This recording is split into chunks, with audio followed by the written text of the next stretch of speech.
The D5600 sticks with Nikon's proven 39-point multicam 4800DX f system. It may be starting to show its age against mirrorless rivals offering ever more f points, but it's still a very solid and accurate system when shooting with the viewfinder. Both single and continuous f modes are fast and accurate, locking on with ease to static subjects, while the f tracking modes on offer work well for moving subjects, although you don't get the more advanced custom settings found higher up the Nikon range. The D5600's f system is fast and accurate. The D5600's f system is fast and accurate.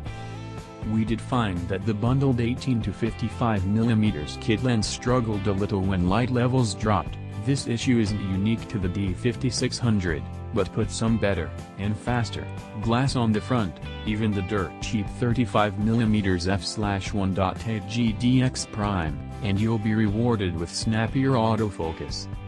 As we found on the D5500, the D5600's large vari-angle touchscreen display encourages the use of live view, but is left a little wanting when it comes to AF performance.